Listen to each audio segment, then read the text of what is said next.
The NFL draft is less than 9 days away, and the Atlanta Falcons have officially revealed their draft plans. And in this video, I'm going to break down who I think the Atlanta Falcons will end up drafting, but also who is on top of their draft board as prospects that they're going to be interested in. And I'm going to also talk about how this draft or how these draft plans of this year will affect not only the team next year, but also the free agency period that just hasn't ended for the Atlanta Falcons.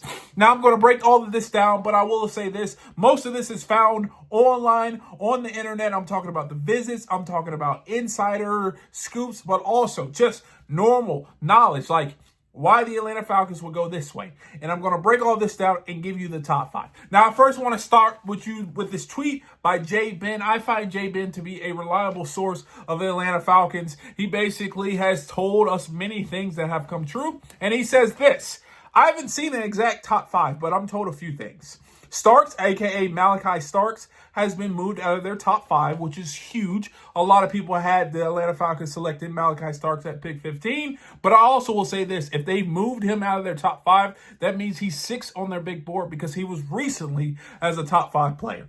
Mike Green is not in their top 5. We're talking about the edge rusher out of Marshall. That might upset a lot of people, but there has been some off-the-field issues, and I think that the Atlanta Falcons simply don't know if Mike Green is the prospect for their team.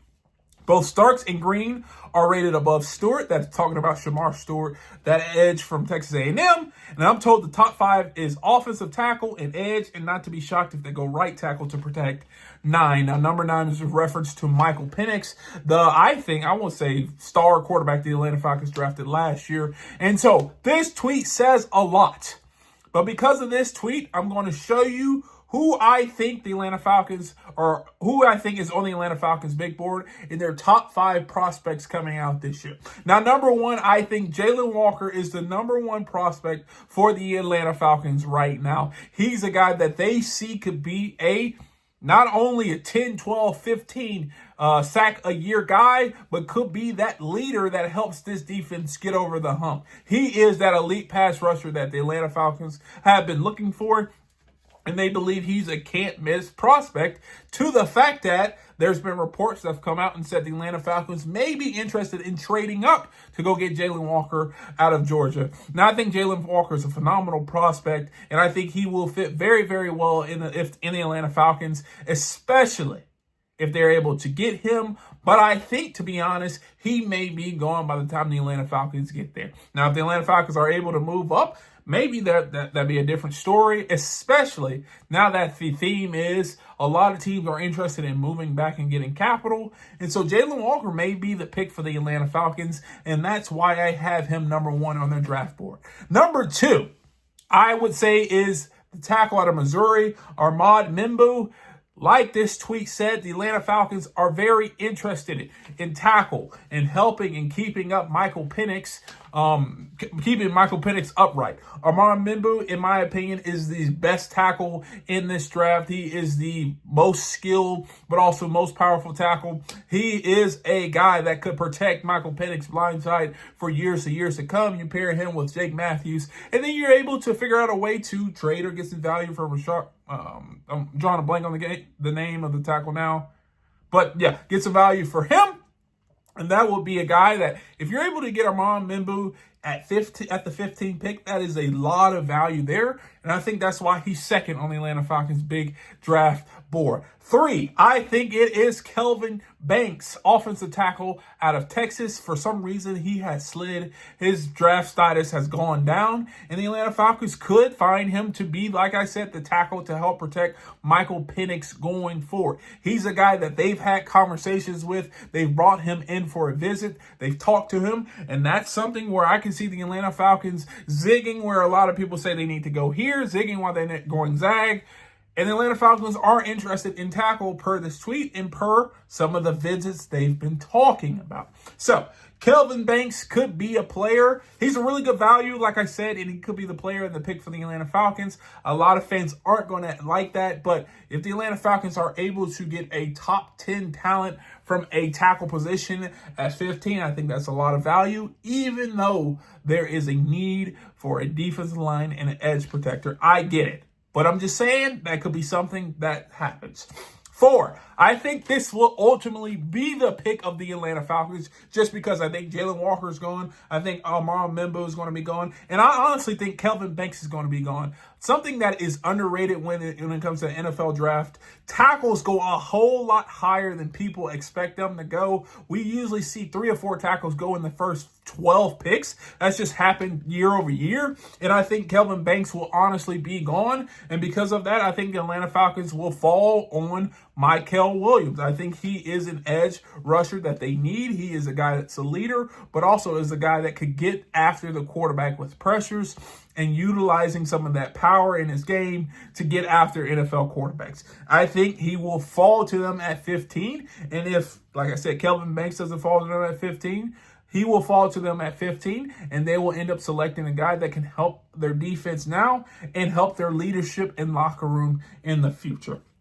The 5th person on their big draft board, I think, is Donovan Ezaraku. He's an edge rusher out of Boston College. I think they believe he is the Mike Green, but without all the off-the-field issues, and is a guy that's played against good talent and done it more consistently. I think they like Donovan Ezaraku as they are similar players, him and Mike Green, and I think they find him as the more safe choice of the two, and that's why I have him and that's why I think he's the 5th player on their big board. 6, Malachi Starks. Like I said, I think they love Malachi Starks, and I think he is a can't-miss safety, but I think they found out, hey, we need to invest in these 2 positions, offensive, defensive line, and this tweet said that he recently was knocked out of the top 5, which would make me put him at 6, and then I think Mike Green falls at number 7. I think if everything goes wrong, I think Mike Green will be the 7th player available, or the 7th person on the Atlanta Falcons draft board, and they'll end up selecting him from there. Now, all this to say, why do I think the offensive tackle may be also the pick for the Atlanta Falcons? Well, I think the Atlanta Falcons want to keep Michael Penix upright, and I think they think the current roster may not do that, especially with, Caleb McGarry playing right tackle. But also, the Atlanta Falcons have shown some flashes of the idea of them selecting a tackle in the first round. For instance, all these recent visits for the Atlanta Falcons, like Braden Swanson at LSU, have been second-tier pass rushers and not the elite players that you think will go in the top 15 picks. I think the Atlanta Falcons are saying, look, we're probably, if we get the guy we want, we're probably going to go tackle at 15th and then either trade back up in the first round and get an edge, or select a player in the second round, an edge player that we like. I also think they have the ace in the hole. It's really not an ace in the hole, but they have Matthew Judon, who's come out and basically put things on his Instagram and his social media of how he's supporting the Atlanta Falcons and how he wants to be an Atlanta Falcon. I think they have him in their back pocket and saying, okay, if we go select a tackle, and then if we go get a second round edge player, we can always bring in Matthew Judon, who's a guy we know can get 4 or 5 sacks, the same production that they may get out of a rookie edge player. And so because of that, I think they may shift to offensive tackle in the first round. I personally think that the offensive tackles that they want will be gone, and so they'll have to fall on Mykel Williams as that pick. But if the offensive tackles are on the board, if Amara Membu or Kelvin Banks are on the board, do not be shocked if the Atlanta Falcons go select one of those 2 and then bring back Matthew Judon, as Matthew Judon is basically a big Atlanta Falcons fan, and he's been putting on social media how he wants to come back to the Atlanta Falcons. All this to say, the Atlanta Falcons will eventually select a defensive player. There's plenty players available, such as James Pierce, Walter Nolan. They can get those guys in the second round. I also will say this. The Atlanta Falcons are probably out on the quarterback sweepstakes in the first or second round. They've brought back all of their cornerbacks from last year. They only carry, I think, 6 quarterbacks on the roster, and 5 of the 6 from last year are back. So I anticipate that last corner to be a late rounder and a special teams guy, in my opinion. I think they believe that who they have in the locker room right now will be able to run out going forward. And because of that, they're probably not going to select the corner. So that is the big board. That is the reasoning behind everything. And all these tweets kind of show this like silently. I know a lot of people want them to select Mike Green, and I think Mike Green is a great player, but based upon what they're showing, the little hints, the little subtle hints, I don't think they're drafting Mike Green.